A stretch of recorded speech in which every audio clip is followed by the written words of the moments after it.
השם, בזכות הצדיק רבי חיים פינטו ובזכות כל הצדיקים, הקדוש ברוך הוא בעזרת השם ייתן לכל הקהל ולכל הקהילה ברכה והצלחה. אמן. נשמיה גדולה. אמן. תדענו וחטא בזה כאתה, ובעזרת השם נמיר this month, הקדוש ברוך הוא will hear all our prayers and fulfill all our heart's wishes. Amen. And now, Baruch Baruch Hashem, today we are starting a very, very special month. I don't think anybody really understands what a potential we have in this month of Adar Bet. In Abotai, many of the Mekubalim will teach that as we know every single month, we have this concept of Ashpat HaChodesh, the influence of the month. The influence that every single month with its mazal brings, that directs us in a certain path, in a certain character of that month. Many of the Hasidim would hold that Adar Bet is a month that is very, very special, being that it holds no mazal. So when you hear this concept of a month that holds no mazal, it seems a little bit scary, like it's something that is essentially negative.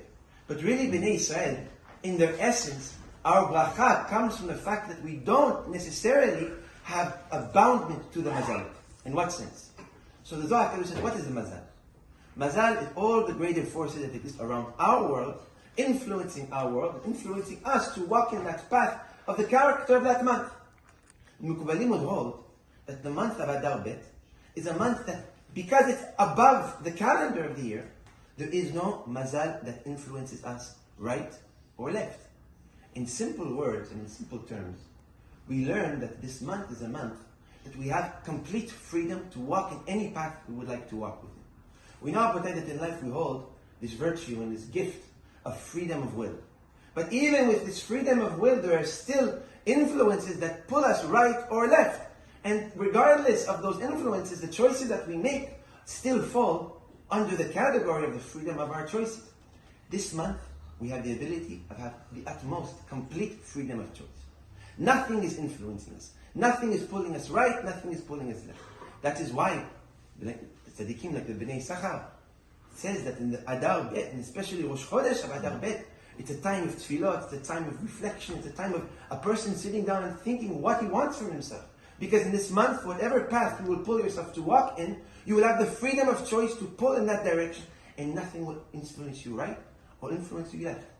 So that is why Rabbi, that when we're starting this month of Adar Bet, we all really need to sit down and think where we want to be in our life.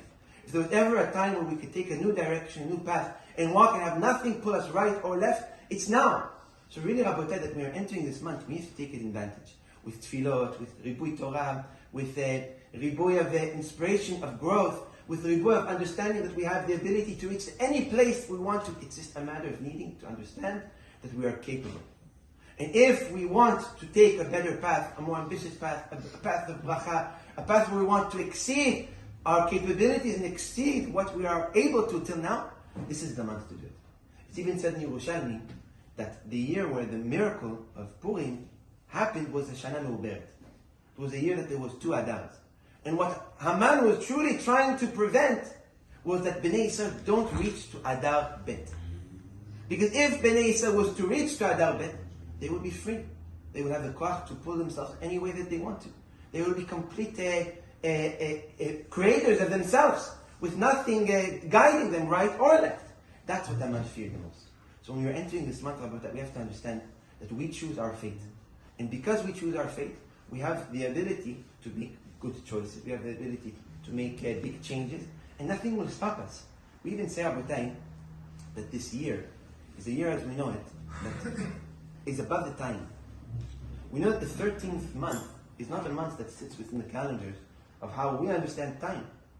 So being that this month is essentially a month that is above the time, it's a month where we completely detach ourselves from this world.